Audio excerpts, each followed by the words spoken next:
El día de hoy vamos a estar hablando un poco de un hombre, el cual en el Antiguo Testamento es muy conocido, pero también en el Nuevo Testamento. Vamos a hablar del profeta Isaías. Y esto va muy acorde si usted lee el libro escrito por el profeta Isaías, porque en este libro vamos a encontrar que se habla muchísimo de la salvación que trae Dios a su pueblo. De hecho, los evangelios citan al profeta Isaías como ningún otro profeta del Antiguo Testamento. Es el profeta más citado en los evangelios. Muchos comentaristas describen a Isaías como el evangelista de Judá, porque él trajo un mensaje de parte de Dios para el reino del sur, para el reino de Judá. Y su mensaje y este hombre fueron dedicados exclusivamente a que el pueblo se vuelva a Dios, que el pueblo pueda buscar al Señor. Pero este mensaje que trae Isaías es un mensaje de juicio y de esperanza. ¿Por qué es un mensaje de juicio y de esperanza? Porque por un lado anuncia que vendría un juicio de parte de Dios al pueblo de Judá por su desobediencia, porque vendrían naciones extranjeras como los asirios y los babilonios a llevarlos cautivos por la idolatría, llevarlos cautivos porque este pueblo había oprimido a los pobres y había hecho alianzas con quien no debía, y el Señor permitiría que sean llevados cautivos y sean capturados. Pero al mismo tiempo que Isaías anunciaba en su libro que iba a venir un juicio al pueblo de Israel por la desobediencia, también se anuncia que había esperanza, porque anuncia que un rey habría de venir del linaje de David, llamado Emanuel, que significa Dios con nosotros, que vendría para salvar al pueblo y traerle libertad, traerle verdadera libertad. Y esto motivó a Isaías a levantar su voz contra la idolatría y la corrupción en Judá. En Isaías 7, 13 y 14 dice, entonces Isaías le dijo, escucha bien, ustedes de la familia real de David, ¿acaso no les basta con agotar la paciencia humana? ¿También tienen que agotar la paciencia de mi Dios? Muy bien, el Señor mismo les dará la señal. Miren, la Virgen concebirá un niño, dará a luz un hijo y lo llamarán Emanuel, que significa Dios con nosotros. Y es el mensaje que encontramos en los evangelios cuando nace Jesús. Isaías anuncia que Dios permitiría que fuesen conquistados, exiliados, pero luego de eso Dios mismo se encargaría de restablecer a Jerusalén y de establecer una nueva Jerusalén y de purificar esa antigua Jerusalén a través de un remanente, a través de un pueblo que realmente obedezca al Señor, que ame al Señor con todo su corazón, que le adore, para que puedan ocupar esa nueva Jerusalén, donde ese rey Emanuel sería quien gobierne. Ese rey del linaje de David sería quien traería verdadera justicia. Y a lo largo de todo el libro del profeta Isaías se anuncia lo mismo, un mensaje de juicio y un mensaje de esperanza. Un mensaje de juicio por cuanto han pecado, por cuanto han desobedecido al Señor, pero también una salida a ese juicio, y es que necesitan arrepentirse, necesitan buscar al Señor, necesitan ya dejar de hacer alianzas con otros pueblos paganos alrededor y necesitan buscar a Dios de todo corazón. Y son advertidos a no hacer más esos pactos con Egipto, con los mismos asirios, los mismos babilonios, quienes 100 años después habrían de llevarlos cautivos. Con ellos al principio hacían pactos, creyendo incluso que los dioses de esos pueblos eran más poderosos que el Dios de Israel, que el Dios de Judá, olvidando por completo que la única protección, la verdadera protección del pueblo era Dios, el Dios que los había sacado de Egipto. Sin embargo, a ellos les encantaba hacer alianzas con los egipcios, pensando que Egipto los iba a proteger. Y en esto encontramos que Dios no solamente trae un mensaje donde el profeta solo anuncia cosas que vendrían, aquellos que no están relacionados mucho con los libros proféticos que están en el Antiguo Testamento, las profecías eran algo que habrían de ocurrir. Era Dios advirtiendo a su pueblo de algo que habría de venir en el futuro. No era algo que pasaba en ese momento. Sin embargo, algo que sí pasó en los tiempos de Isaías es que cuando el rey Ezequías ascendió al trono, los asirios fueron a conquistar Israel, pero sin embargo Isaías clama al Señor y milagrosamente es salvado y por un tiempo más es prolongada la libertad de Israel. O sea, este profeta Isaías no fue solamente un hombre que anunció cosas que vendrían, sino que en su misma época pudo palpar y ver la mano del Señor para la protección de Israel. Pero este pueblo no obedece, hacen pactos y alianzas con otros pueblos y presos de esas malas alianzas luego quedan y son llevados cautivos. Si usted lee todo el libro, que es un poco extenso, que escribe este profeta, en los últimos capítulos, Isaías narra como si estuviera unos 100 años o 200 años más en el futuro y les dice al pueblo que una vez que sean llevados cautivos, el Señor los iba a regresar a esa nueva Jerusalén y los iba a restaurar. Pero lo iba a hacer de una manera que ellos no esperaban. Si usted lee Isaías capítulo 42, me gustaría que me acompañe Isaías 42, versión Nueva Traducción Viviente, dice: miren a mi siervo al que yo fortalezco. Él es mi elegido, quien me complace. He puesto mi espíritu sobre él. Él hará justicia a las naciones. Y en los últimos capítulos del profeta Isaías ya no habla del rey del linaje de David, sino habla de un siervo. Habla de un siervo que traería verdadera justicia. Un siervo que sería quien restaure todo lo que se había destruido por la desobediencia. Y en el Isaías capítulo 43 dice: pero ahora, oh Jacob, escucha al Señor quien te creó, oh Israel, el que te formó, dice: no tengas miedo, porque he pagado tu rescate, te he llamado por tu nombre, eres mío. Cuando pases por aguas profundas, yo estaré contigo. Cuando pases por ríos de dificultad, no te ahogarás. Cuando pases por el fuego de la opresión, no te quemarás.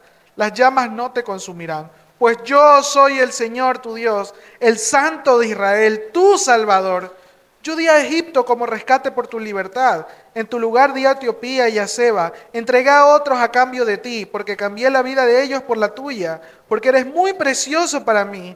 Recibes honra y yo te amo. Y le deja muy en claro al pueblo que aunque tengan miedo, aunque hayan sido llevados a la cautividad, aunque hayan tenido la desgracia, por así decirlo, de ver el templo destruido y sus muros destruidos y toda la ciudad resquebrajada y su familia dispersa, porque fueron llevados al cautiverio, fueron exiliados, fueron sacados de su tierra. Imagínese usted que usted sea sacado de su familia, de su tierra, de su casa, y no pueda ver por muchos años a su familia, y se ha llevado a otra nación como esclavo. Les dice: no tengan miedo, yo soy su Señor, yo soy su Salvador, porque yo los amo, yo los he escogido a ustedes. Y así como habla del siervo del Señor, quien traería verdadera luz al mundo y restauraría a Israel, comienza a llamar a Israel como sus siervos también. Es decir, habría alguien quien sería, según los primeros capítulos, un rey, pero según los últimos capítulos, un siervo, un rey siervo, que gobernaría sobre esa nueva Jerusalén. También el pueblo es llamado como siervos, porque son suyos, le pertenecen al Señor. Y el Señor les recuerda: no tengan miedo, porque el pueblo, después de haber estado tanto tiempo exiliado y sufrido las consecuencias y la desgracia de ser separados de su tierra, tenían desaliento, tenían tristeza en su corazón, e incluso llegaron a pensar que tal vez si clamaban a los otros dioses de los pueblos donde habían sido llevados, entonces encontrarían libertad. Y Dios les recuerda una vez más, antes de que suceda, a través de este libro del profeta Isaías: no tengan miedo, porque yo soy su Señor, yo estoy con ustedes, yo los voy a restaurar. Y se anuncia que muchos responderán a ese mensaje, arrepintiéndose de sus pecados y aceptando la salvación que les provee este siervo, este rey siervo, pero otros se anuncia también que rechazarán ese mensaje y rechazarán a ese siervo y serán juzgados por su maldad. Pero aquellos siervos que se arrepienten serán perdonados y heredarán esa nueva Jerusalén. Y estarán allí para gozarse, para tener paz en sus corazones y vivir bajo la protección de Dios para siempre. Y cuando nosotros indagamos más y vamos un poquito más adelante, Isaías 52, por ejemplo, algunos años atrás leíamos estos versículos cada domingo, desde el versículo 13, Isaías 52 dice: miren, mi siervo prosperará y será muy exaltado. Pero muchos quedaron asombrados cuando lo vieron. Tenía el rostro tan desfigurado que apenas parecía un ser humano, y por su aspecto no se veía como un hombre. Y él alarmará a muchas naciones. Los reyes quedarán mudos ante él. Verán lo que no se les había contado, entenderán lo que no habían oído hablar. Capítulo 53 dice: ¿quién ha creído nuestro mensaje? ¿A quién ha revelado el Señor su brazo poderoso? Mi siervo creció en la presencia del Señor como un tierno brote verde. Como raíz en tierra seca, no había nada hermoso ni majestuoso en su aspecto, nada que nos atrajera hacia él. Fue despreciado y rechazado, hombre de dolores, conocedor del dolor más profundo. Nosotros le dimos la espalda y desviamos la mirada. Fue despreciado y no nos importó. Sin embargo, fueron nuestras debilidades las que él cargó. Fueron nuestros dolores los que lo agobiaron, y pensamos que sus dificultades eran un castigo de Dios, un castigo por sus propios pecados. Pero él fue traspasado por nuestras rebeliones y aplastado por nuestros pecados. Fue golpeado para que nosotros estuviéramos en paz. Fue azotado para que pudiéramos ser sanados. Todos nosotros nos hemos extraviado como ovejas. Hemos dejado los caminos de Dios para seguir los nuestros. Sin embargo, el Señor puso sobre él los pecados de todos nosotros. Fue oprimido y tratado con crueldad. Sin embargo, no dijo ni una sola palabra. Como cordero fue llevado al matadero, y como oveja en silencio ante sus trasquiladores, no abrió su boca. Al ser condenado injustamente se lo llevaron. A nadie le importó que muriera sin descendientes, ni que le quitaran la vida a mitad del camino. Pero lo hicieron de muerte por la rebelión de mi pueblo. Él no había hecho nada malo y jamás había engañado a nadie, pero fue enterrado como un criminal, fue puesto en la tumba de un hombre rico. Formaba parte del buen plan del Señor aplastarlo y causarle dolor. Sin embargo, cuando su vida sea entregada en ofrenda por el pecado, tendrá muchos descendientes. Disfrutará de una larga vida y en sus manos el buen plan del Señor prosperará. Cuando vea todo lo que se logró mediante su angustia, quedará satisfecho. Y a causa de lo que sufrió, mi siervo justo hará posible que muchos sean contados entre los justos, porque él cargará con todos los pecados de ellos. Yo le rendiré honores de un soldado victorioso, porque se expuso a la muerte, fue contado entre los rebeldes, cargó con los pecados de muchos e intercedió por los transgresores. Hace años atrás leíamos todos estos pasajes los domingos al iniciar la celebración familiar. Y hoy que traía o hacía este mensaje acerca del profeta Isaías, recordaba y decía: el profeta dio un mensaje que hasta el día de hoy nos deja muy en claro aquel rey y siervo debemos mirar, debemos observar y debemos poner nuestra confianza. Porque todos estos pasajes que acabamos de leer se cumplen, cada letra, cada coma, cada tilde, cada palabra en una sola persona, que es Cristo Jesús. Ahora nosotros entendemos a través del Evangelio que cada cosa que dijo el profeta Isaías muchos años antes que naciera Jesús se cumplen a cabalidad y en su totalidad en la vida de Cristo Jesús y en su obra en la cruz. El mensaje que trae este profeta Isaías hace ya cientos de años atrás, miles de años atrás, es un mensaje tan tangible y evidente el día de hoy. Y tan necesario para nosotros hoy. Y usted dice: pero yo ya he escuchado esto, yo ya he leído esto, yo ya sé que el Mesías es Cristo Jesús. Pero hay algo que a mí me gusta y quisiera que hoy pudiésemos tomar como pasaje central de todo el libro de Isaías, y es la visión que tuvo Isaías, donde pudo contemplar a Dios. Si usted va a Isaías 6, dice que Isaías tuvo un encuentro con Dios. Isaías 6 del 1 al 8, por favor, vaya a su Biblia si tiene Biblia en sus manos. Isaías 6 del 1 al 8, si no, puede escuchar lo que voy a leer, donde vamos a ver que el mensaje profético de Isaías no fue algo solamente que él anunció a otros, sino que él pudo palpar y pudo vivir.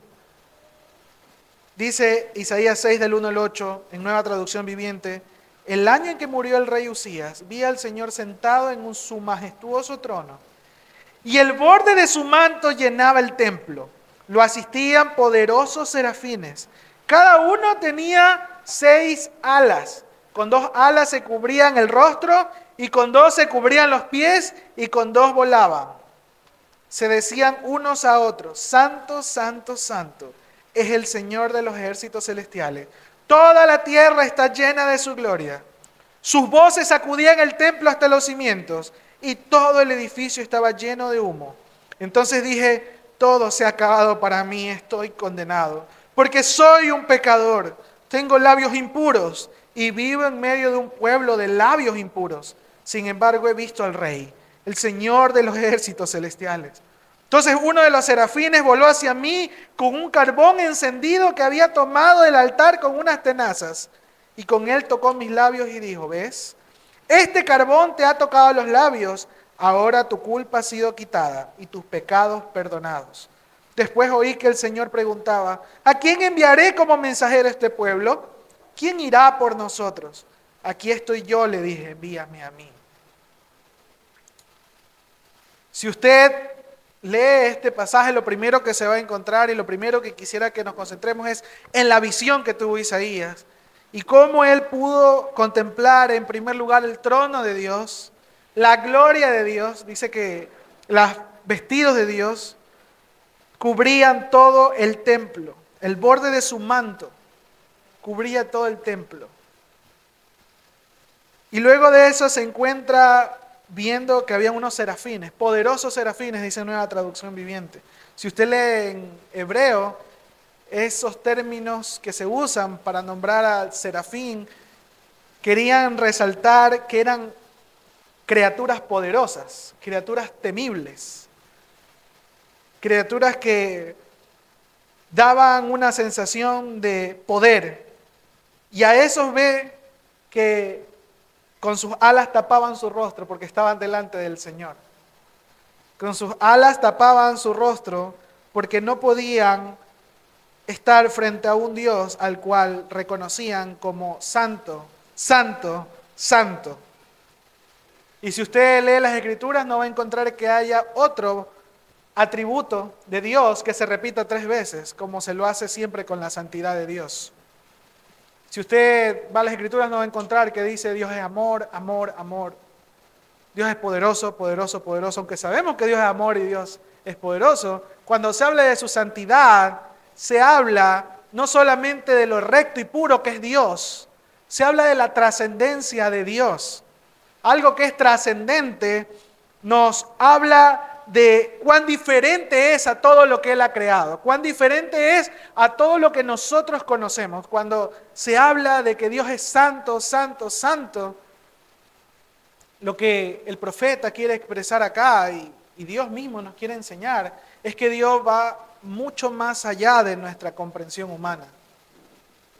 Su santidad no tiene que ver con la rectitud que nosotros nos podríamos imaginar o que nosotros pudiésemos con nuestra mente limitada creer que podemos alcanzar. Su santidad va mucho más allá. Dios es trascendente y por lo tanto distinto a cualquiera de nosotros o cualquier cosa que Él haya creado.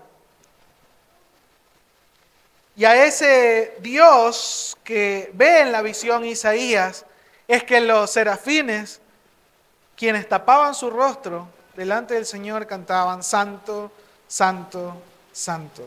Y también dice que toda la tierra estaba llena de su gloria. Su gloria es tan grande, su gloria es tan grande, tan extensa, tan sublime, que cualquier espacio le quedaría corto. Dice que toda la tierra estaba llena de su gloria, en un sentido de poder reconocer la grandeza del Señor, la grandeza de su santidad, la grandeza de sus atributos. Pero luego dice que Isaías no se queda quieto y no solamente tiene una visión, sino que ahora reacciona ante eso. Veamos un poco la reacción de Isaías. Dice que luego que ve lo que estaba pasando frente a sus ojos, dice el pasaje, entonces dije, todo se ha acabado para mí, dice Isaías. Estoy condenado porque soy un pecador. Tengo labios impuros y vivo en medio de un pueblo que de labios impuros. Sin embargo, he visto al Rey, el Señor de los ejércitos celestiales. La reacción de Isaías no es solamente reconocer que su pueblo era un pueblo impuro y que él tal vez por ser un profeta de Dios, por ser una buena persona, estaría bien que esté frente a Dios y estaría justificado delante del Señor por medio de sus acciones, no. Él dice, soy un pecador, soy un pecador. Y si usted dice, tal vez el más grande profeta del Antiguo Testamento al menos, del cual se habla tanto en el Nuevo Testamento, tuviese algún tipo de privilegio delante del Señor, este profeta a sí mismo se reconoce como pecador. Este profeta no hace alarde de lo mucho o poco que había hecho en su vida, sino que se reconoce como pecador. Muy diferente tal vez a nosotros, que por lo general hablamos de los pecados de otros como si fueran mucho mayores que los nuestros. Siempre cuando el hombre se le pide que se haga un autoanálisis y se examine a sí mismo, tal vez dice es que hay otros peores que mí. Hay otros que sí son unos malvados y merecen la muerte incluso.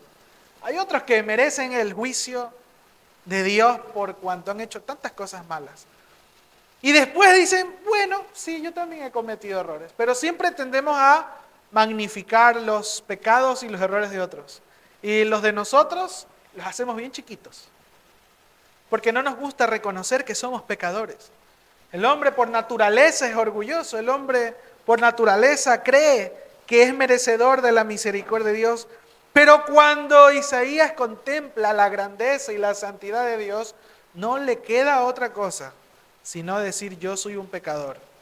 Ah, y también el pueblo en el que vivo o el pueblo de donde vengo también es pecador, es impuro, es un pueblo impío. Pero no es solo el pueblo, soy yo también.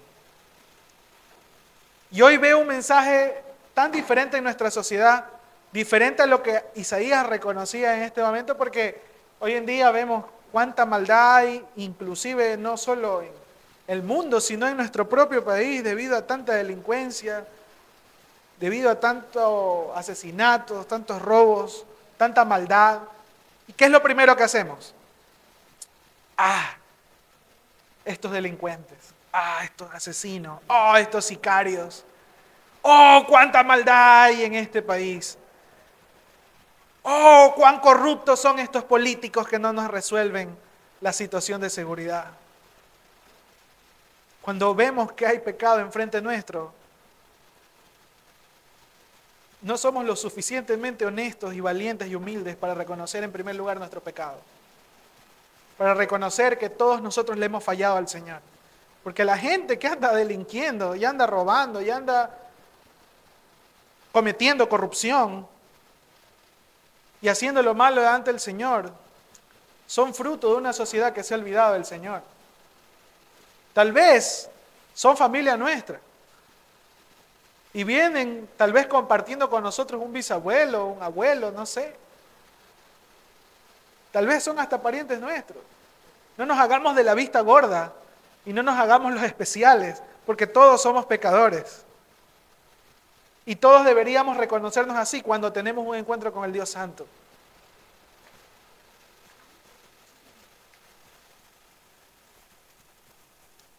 Entonces lo primero que pasa en Isaías cuando es confrontado por la santidad de Dios, es que se reconoce como pecador. Pero luego de eso hay algo tan sublime, y es que una vez que él reconoce que es pecador, dice que uno de los serafines voló hacia él con un carbón encendido. La visión de él fue en el templo. Y en el templo lo que se hacía era sacrificios delante del Señor. Y seguramente en ese sacrificio que había sido quemado, había un carbón del cual el serafín tomó y llevó, dice, para purificar a Isaías. Dice, entonces uno de los serafines voló hacia mí con un carbón encendido que había tomado del altar con unas tenazas, y con él tocó mis labios y dijo, ¿ves? Este carbón te ha tocado los labios, ahora tu culpa ha sido quitada y tus pecados perdonados.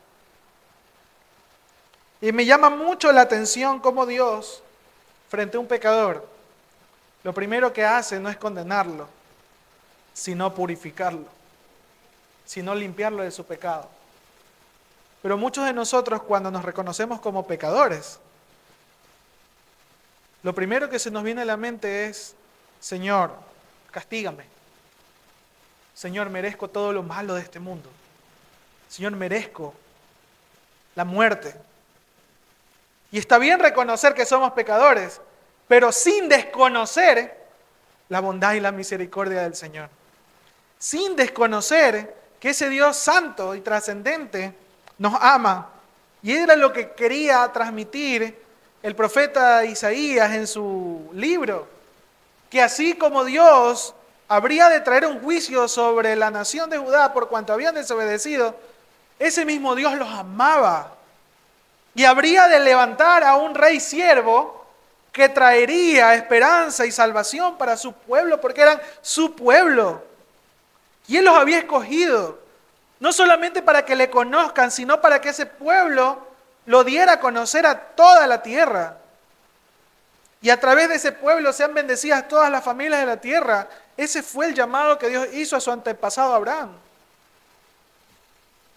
Pero el pueblo, sencillamente cuando recibía las consecuencias de su desobediencia, lo primero que decían es, Dios nos ha olvidado. Busquémonos otro Dios porque ya este nos olvidó. Ya este no nos habla, ya este no me presta atención. Ya nos olvidó y nos abandonó en nuestros pecados. Busquémonos otro Dios de pronto y nos responde. De pronto y otro funciona porque este ya no nos funciona. Porque siempre estamos pensando en función de lo que nos beneficia a nosotros terrenalmente. Por eso este pueblo, aunque recibió esta profecía, cuando vino Jesús, y según la profecía mismo decía, lo rechazaron a Jesús. Lo mataron a Jesús. Porque ellos querían una libertad terrenal, una libertad que los sacase de la esclavitud. Porque para el tiempo de Jesús, aunque ya no estaban bajo la esclavitud y el exilio, y ya no estaban bajo la esclavitud de los babilonios, estaban bajo la esclavitud de los egipcios, de los romanos. Y como estaban bajo la esclavitud de los romanos, ¿qué esperaban ellos? El rey mesiánico, alguien que los liberara de su esclavitud terrenal y los restituyera como lo que eran. Linaje escogido de Dios, el pueblo especial de Dios, los cuales eran merecedores de todo lo bueno. Y por eso cuando Jesús vino a confrontar su corazón, al igual que Isaías estaba siendo confrontado ante la santidad de Dios, no se reconocieron a sí mismos pecadores. Y no reconocieron que necesitaban a ese rey siervo para que los justificara, para que pagara la culpa de sus pecados. Y hasta el día de hoy este mensaje del profeta Isaías, hay muchos quienes todavía no lo logran entender y no lo logran ver y no lo logran atesorar en sus vidas. Mientras que aquellos que leemos de Jesucristo y el Espíritu Santo por misericordia de Dios ha abierto nuestros ojos y vemos que ese rey siervo es Jesús, que antes de condenarnos nos extiende su misericordia y como carbón encendido viene a nuestra vida a purificarnos y a limpiarnos de toda nuestra maldad cuando reconocemos que somos impuros. y que somos pecadores. Y nos dice, eres perdonado, no por tus acciones. Eres perdonado por mi obra, dice Jesús, por lo que hice en la cruz. Entonces nosotros allí podemos ser verdaderamente limpios y libres y vivir en libertad, como cantábamos hace un momento. Y me resalta tanto esto porque, como decía, Dios pudo haber usado cualquier otra cosa que lo tocara un serafín, a Isaías, algún otro artefacto que lo tocara. Decidió usar un carbón que seguramente estaba allí en el altar del sacrificio, que representaba la obra de Cristo Jesús en nosotros. Y esa obra está disponible para que todos nosotros, si venimos con actitud de arrepentimiento y con la actitud correcta de reconocer nuestro pecado, podamos ser libres, podamos ser purificados, podamos ser limpios, podamos tener esperanza.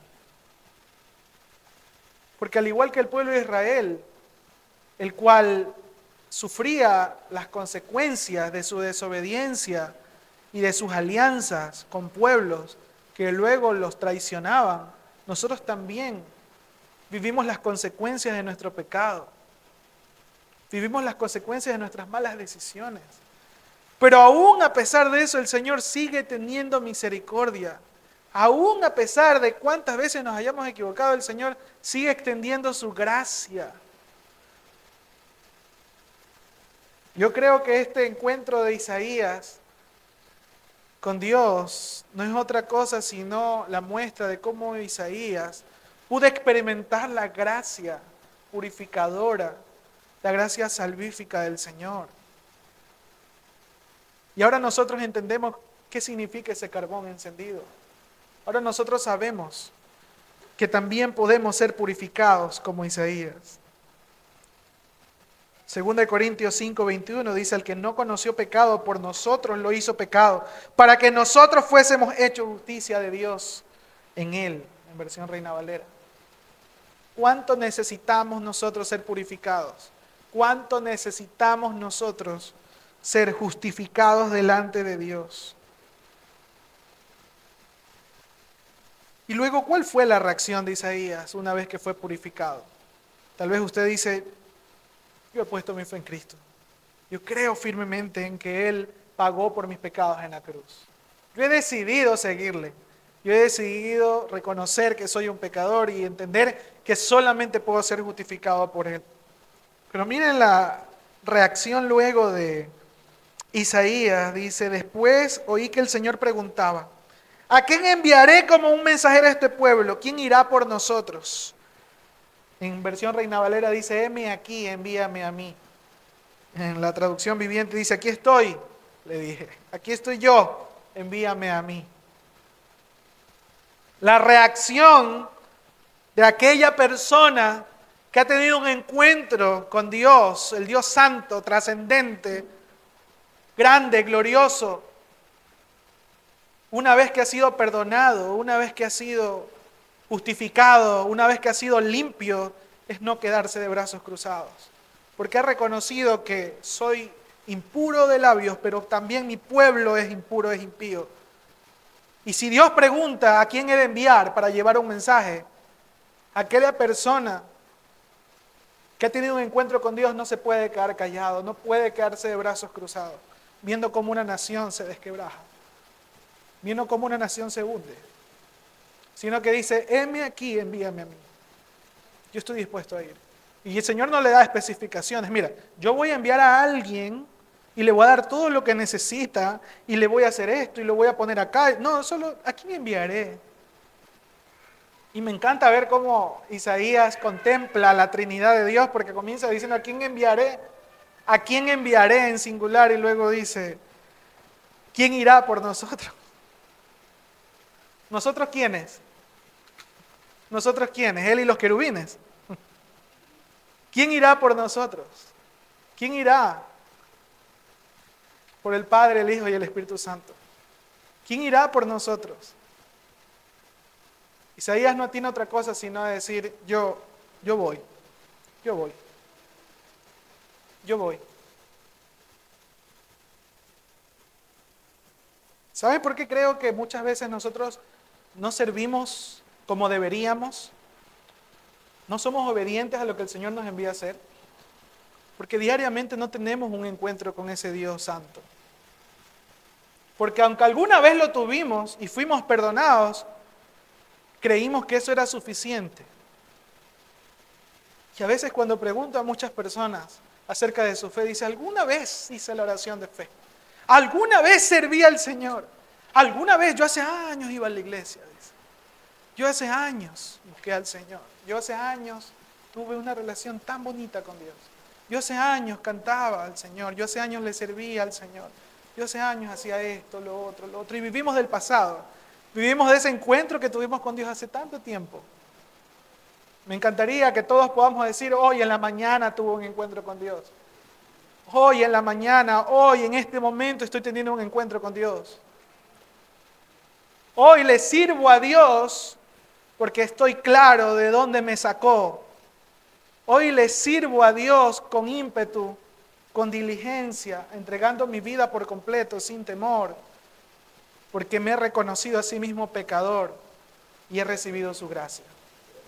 Y he sido purificado y limpiado por su sangre preciosa, por la obra del Espíritu Santo. Y hoy sé y entiendo que el Espíritu Santo habita en mí. Y el Espíritu Santo ha de poner las palabras correctas. Me ha de dar los dones y talentos que necesito para servirle. Todos somos enviados, hermanos, a ir en la misión que Dios nos ha encomendado. ¿Cuál es esa misión? La misma que el profeta Isaías, a llevar el mensaje de salvación. La misma que Isaías. No hay otro. Usted dice, pero no sé, hay tantas cosas que hacer en la iglesia. Hermano, yo he escuchado y lo vengo escuchando hace años, hagamos poco, hagamos muchos. Siempre hay gente que dice, es que en la iglesia hay mucho activismo, hay muchas cosas que hacer, hay muchas actividades, el pastor. Ya estamos repletos de actividades. Usted sabe que cada actividad que hace la iglesia tiene un solo propósito. Que el mundo conozca quién es Dios. Que el mundo experimente la gracia del Señor. Y cada actividad que hacemos, sea de evangelismo, sea de consolidación, sea de discipulado, sea un culto como el de hoy, está pensada, enfocada en que cada uno de ustedes pueda tener un encuentro con el Señor. Cada uno de nosotros podamos tener un encuentro con el Señor. Entonces, cuando la gente dice que hay muchas actividades, digo, y eso que no vamos ni el 1% de lo que deberíamos hacer. Y eso que todavía nos falta tanto. Pero ¿por qué nos sentimos agobiados de tanta actividad? Porque cada vez que hacemos algo, nos parece mucho. Porque se nos vuelve pesado, se nos vuelve difícil. Porque lo estamos haciendo en nuestras fuerzas. Lo hacemos creyendo que eso nos hace merecedores de su gracia, cuando es todo lo contrario. Es la obra de Cristo lo que permite que nosotros experimentemos su misericordia, su gracia salvífica hoy. Y en respuesta a esa gracia decimos, heme aquí, Señor, envíame a mí, y voy y camino en obediencia. Entonces, hermanos, quitémonos de la cabeza que es mucho lo que hacemos para Dios, cuando en realidad es tan poco para todo lo que Él ha hecho por nosotros. Porque el día que usted diga, pero es que ya es bastante, ya estoy cansado, ese día usted va a desistir. Ese día usted realmente va a empezar a confiar en sus fuerzas y no en el que renueva las fuerzas. No en el que le da las fuerzas, no en la fuente de toda sabiduría, de todos los dones, de toda la fortaleza que necesitamos para hacer su misión.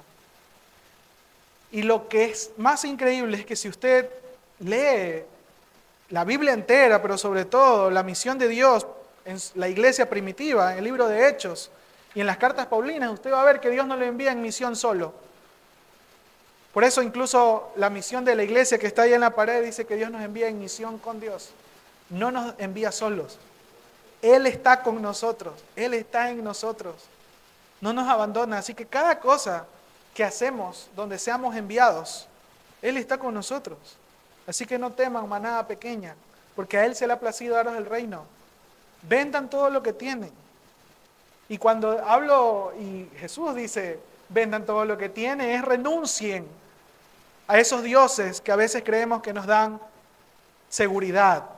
No sé qué sea, su título, sus cuentas bancarias, su apellido, no sé qué sea, sus posesiones. Deje de confiar en eso, porque el pueblo de Israel era igualito. Confiaba en sus muros, confiaba en las alianzas con los otros pueblos. Ahí está, traicionados quedaron. Exiliados fueron luego, por andar confiando en otros que no era Dios.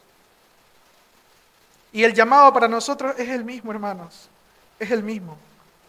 Somos enviados en misión con Dios.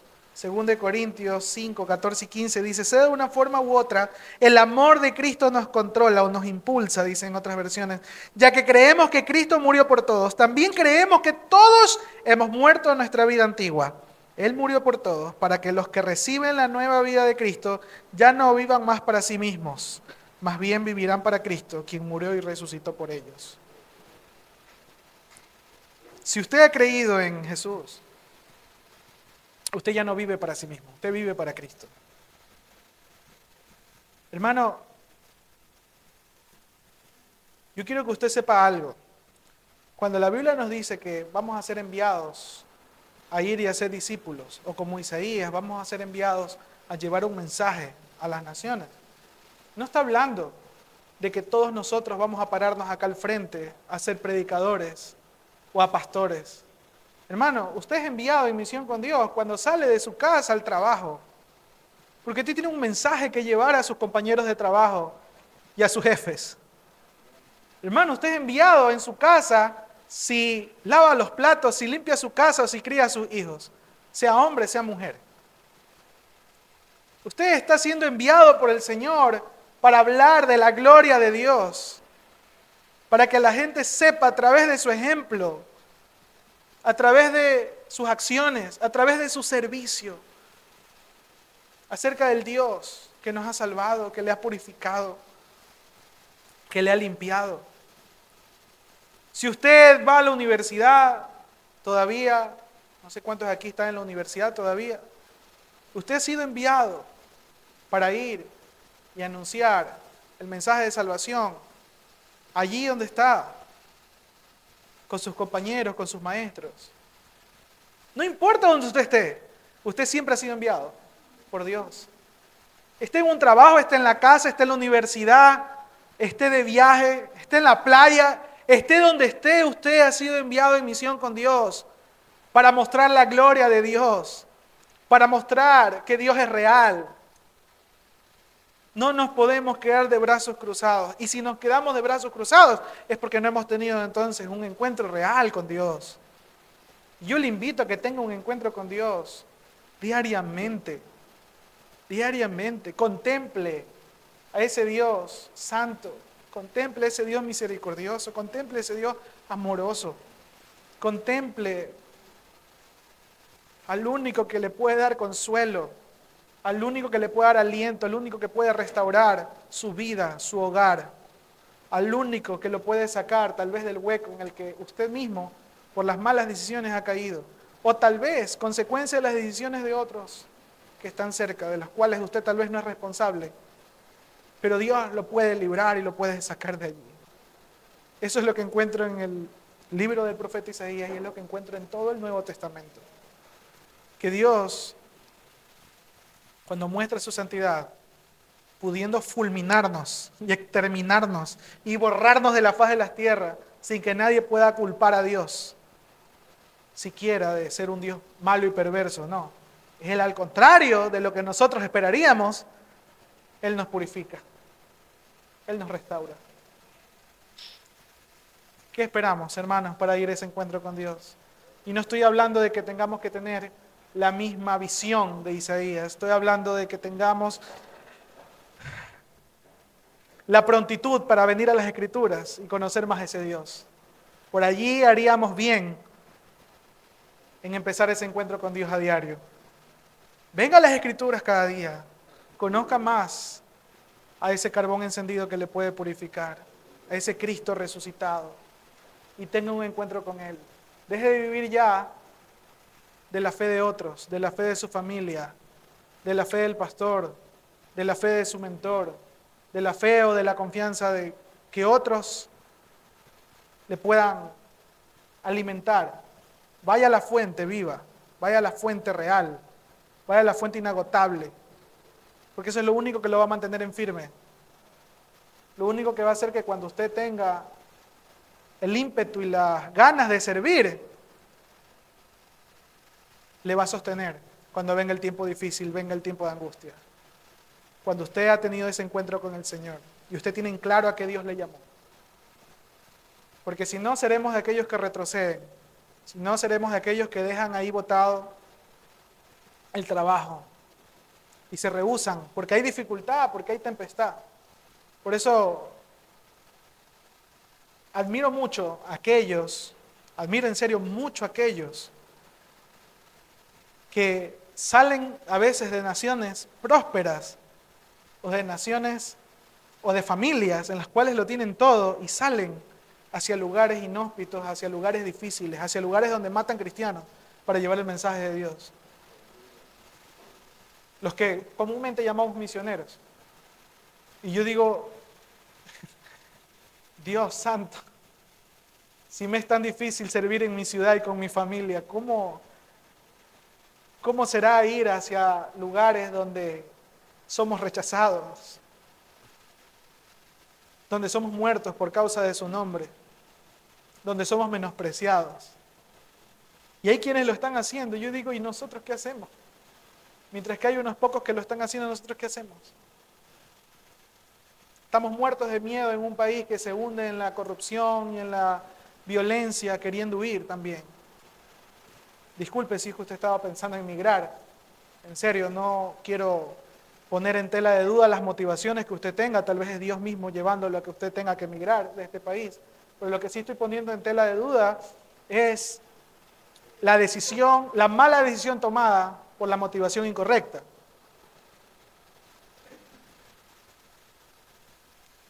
No seamos de los cobardes, hermanos, seamos de los valientes, que asumimos nuestra responsabilidad, que asumimos lo que el Señor nos ha mandado a hacer donde estamos, porque allí hemos sido enviados.